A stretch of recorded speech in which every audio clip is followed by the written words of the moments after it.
Salut, salut. Et oui, j'ai une nouvelle Bible offerte par Radio Évangile Martinique. Et donc, à partir d'aujourd'hui, c'est dans cette Bible que je vais continuer le défi lecture de la Bible de l'aurore au crépuscule. Franchement, je suis tellement contente. Et en plus, je vous avais parlé d'un jeu concours pour les 1 an de notre défi. Eh ben, ce sera en octobre. Et un des lots, ce sera une Bible exactement comme ça à gagner, offerte par ROM. Donc, franchement, il faut rester connecté. On est dans le défi lecture de la Bible de l'aurore au crépuscule. On lit la Bible de la Genèse à l'Apocalypse 10 minutes tous les jours. On est donc dans Ézéchiel, voilà, exact. Et donc, tu peux nous rejoindre sans problème. Il y aura bientôt le Nouveau Testament. Donc, n'hésite surtout pas. Merci Seigneur, vraiment, parce que tu es un Dieu extraordinaire. Merci pour tes miracles. Merci pour tes merveilles. Merci pour tout ce que tu fais pour nous. Merci parce que tu nous aimes d'un amour inconditionnel, infaillible. Et je prie, Seigneur, pour tous ceux qui sont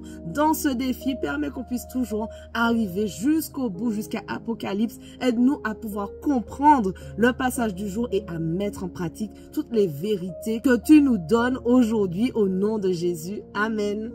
Alors, on continue donc dans ma nouvelle Bible. Oui, je suis trop contente de ma Bible. Donc, dans Ézéchiel 33, verset 10. Donc, alors du coup, la version change. La version que je lisais avant, c'était la Bible du Semeur, donc la Bible Femme à son écoute. Et donc, ma nouvelle Bible, c'est du Louis II 21. Voilà, juste pour être clair. Donc, Ézéchiel 33, verset 10. Et toi, fils de l'homme, dis à la communauté d'Israël, voici comment vous parlez, nos transgressions et nos péchés pèsent sur nous, c'est à cause d'eux que nous dépérissons. Comment pourrions-nous vivre? Dis-leur aussi vrai que je suis vivant, déclare le Seigneur l'Éternel. Je ne prends pas plaisir à voir le méchant mourir, mais à le voir changer de conduite et vivre. Renoncez à votre mauvaise conduite. Pourquoi devriez-vous mourir, communauté d'Israël?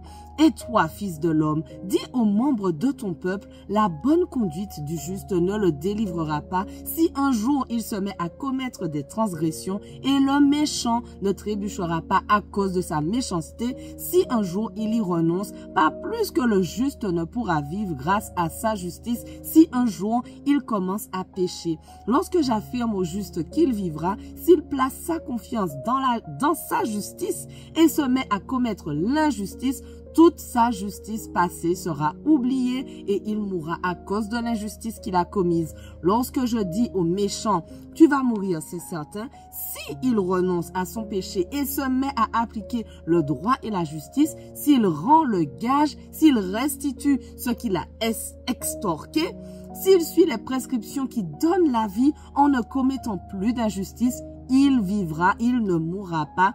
Tous les péchés qu'il a commis seront oubliés puisqu'il applique le droit et la justice. Il vivra, c'est certain.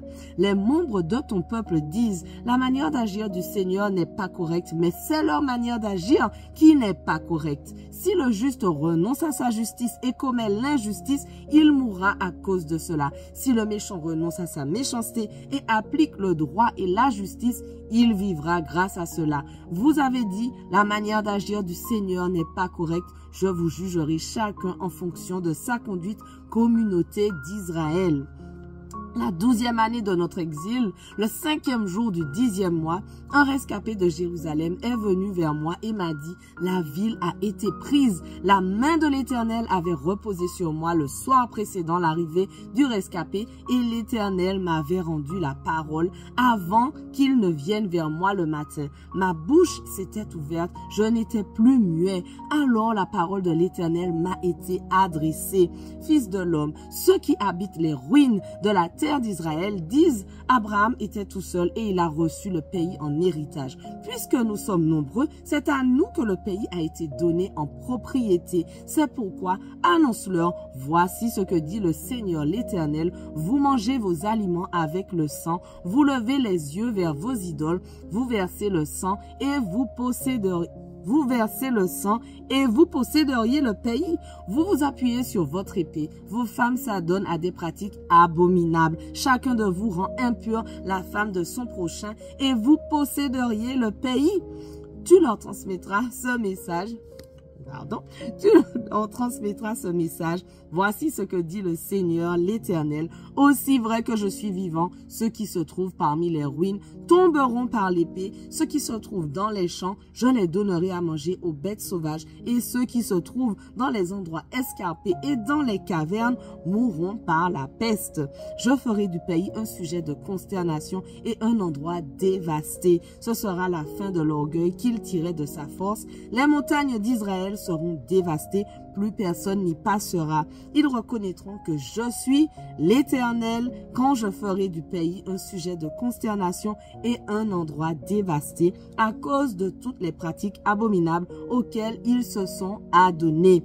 Quant à toi, fils de l'homme, les membres de ton peuple bavardent à ton sujet près des murs et aux portes des maisons.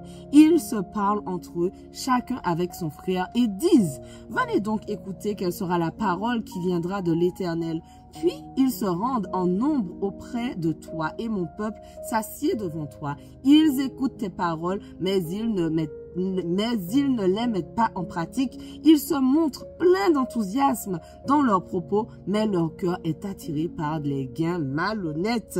Tu es pour eux comme un chanteur enthousiasmant, doté d'une belle voix et jouant bien de son instrument. Ils écoutent tes paroles, mais ils ne les mettent pas en pratique. Quand tout cela arrivera, et voici que cela arrive, ils reconnaîtront qu'il y avait un prophète au milieu d'eux. Ézéchiel 34.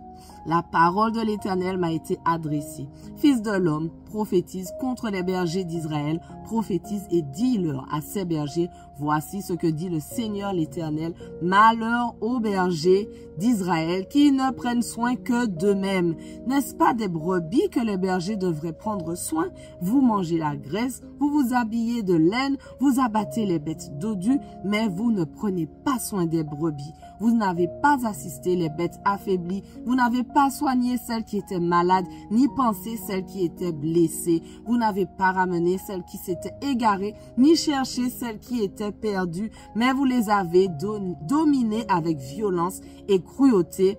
Elles se sont éparpillées parce qu'elles n'avaient pas de berger. Elles sont devenues la nourriture de toutes les bêtes sauvages et elles se sont éparpillées. Mes brebis sont en train d'errer sur toutes les montagnes et sur toutes les hautes collines. Mes brebis sont éparpillées sur toute la surface du pays, mais personne ne s'occupe d'elles, personne ne va à leur recherche. Wow. C'est pourquoi, berger, écoutez la parole de l'Éternel. Aussi vrai que je suis vivant, déclare le Seigneur l'Éternel, parce que mes brebis sont devenues un butin et la nourriture de toutes les bêtes sauvages, faute de bergers, parce que mes bergers ne se sont pas occupés de mes brebis, parce qu'ils ont pris soin d'eux-mêmes au lieu de prendre soin de mes brebis. À cause de cela, berger, écoutez la parole de l'Éternel. Voici ce que dit le Seigneur l'Éternel. Je m'en prends aux bergers, je retirerai mes brebis de leurs mains, je ne les laisserai plus prendre soin des brebis et ils ne pourront plus en profiter pour eux-mêmes. J'arracherai mes brebis de leur bouche et elles ne leur serviront plus de nourriture. En effet, voici ce que dit le Seigneur l'Éternel. Je m'occuperai moi-même de mes brebis, je veillerai sur elles, tout comme un berger part à la recherche de son troupeau quand il se trouve au milieu de ses brebis et qu'elles sont dispersées, je veillerai sur mes brebis et je les arracherai de tous les endroits où elles ont été éparpillées, un jour de ténèbres et d'obscurité. Je les ferai sortir des divers peuples et je les rassemblerai des divers pays. Je les ramènerai sur leur territoire.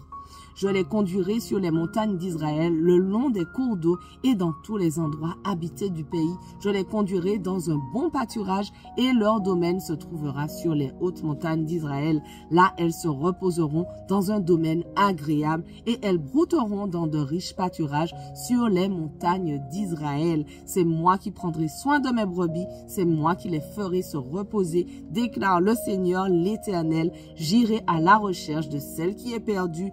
Je ramènerai celle qui s'est égarée, je panserai celle qui est blessée et j'assisterai celle qui est affaiblie. En revanche, je détruirai celles qui sont grasses et vigoureuses. Je veux prendre soin d'elles avec équité. Voilà, notre passage du jour touche à sa fin, mais on continue dès demain. On ne lâche rien. Allez, sois bénis.